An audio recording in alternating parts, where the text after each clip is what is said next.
Joining me now is Condoleezza Rice. I told you at the beginning of the show she would be here, and she is. Former Secretary of State under President George W. Bush, and she's the author of, her new book is Democracy, Stories from the Long Road to Freedom, and that is a power-packed book. And Secretary Rice, thank you for being here Thank today. you very much. Great to be with you. Your book, Democracy, you talk about how we're imperfect unions. There's flashpoints along the way, and in our country, the two you pointed out were the Civil War and then the Civil Rights Movement. And do you think today, when we're dealing with the sort of after effects of those, when you have the controversy about Confederate statues and memorials, but also the controversy with the NFL and the question of whether players should stand for the national anthem. And in fact, if I could just right before we came on, Roger Goodell of the NFL put out this statement. He said, like many of our fans, we believe that everyone should stand for the national anthem. It is an important moment in our game. We want to honor our flag and our country, and our fans expect that of us. A controversy over the anthem is a barrier to having honest conversations and making real progress on the underlying issues. We need to move past this controversy, and we want to do that together with our players. I know you love the NFL. I know you love the country. Is that statement sort of a way for everybody to sort of get past the controversy? I certainly hope so, because we had this birth defect of slavery. We've had a long history of racial injustice and trying to come to terms with it. No human society is perfect. And that's what the book was intended to say, that democracies are imperfect at birth, and they continue to be imperfect. You just have to keep working at them.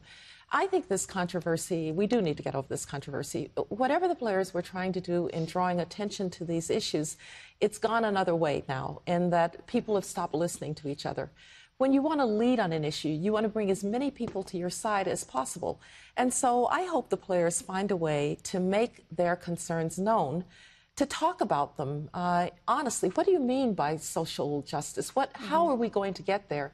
But to do it in a way that brings people to your side, that doesn't alienate people. And since I personally believe very strongly that the American flag stands for the millions of people who've sacrificed over the years, either with their lives or with their willingness to protest and to be really, really tough until we got better. It represents those people too, and that's the reason it needs to be respected. Not because America is perfect. America's imperfect. But as citizens of a democracy, you have an obligation to work toward that perfection. And the flag is simply a symbol of the fact that we have greater freedoms than any peoples in the world, and so I would prefer to see it respected. Before we let you go, what about talking about those freedoms and those issues on campus? So you are at Stanford University, where you also attended, and now you are there. So from your vantage point, you know, even as a speaker, you've run into situations like at Rutgers University saying maybe it's better if she doesn't come. Does it bother you? Are you worried about current students and their inability to sort of be willing to have back and forth? Well, universities have to be places of open discourse. I do tell my students from time to time, it's not my job to make you comfortable. Actually, it's my job to make you uncomfortable, because you're only learning when you're stretching yourself and you're not with people exactly like you are. And sometimes somebody will say something stupid, or maybe you'll run into a jerk and you're insulted, but in fact, you don't have a constitutional right not to be insulted.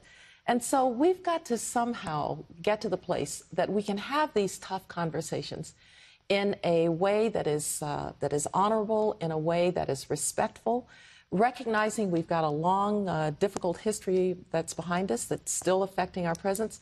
But I don't believe in silencing debate. And when people want to shout down a speaker or they want to disinvite a speaker, they're trying to silence debate.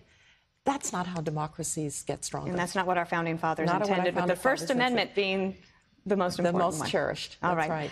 Former Secretary of State Condoleezza Rice, and you're here at the Bush Center at the Pink Ribbon, Red Ribbon board meeting. And I know you do a lot continuing your public service after serving in the Bush administration. Thank you. Pleasure to be with you. Thank you so much. Thank you. God bless you. And God bless America.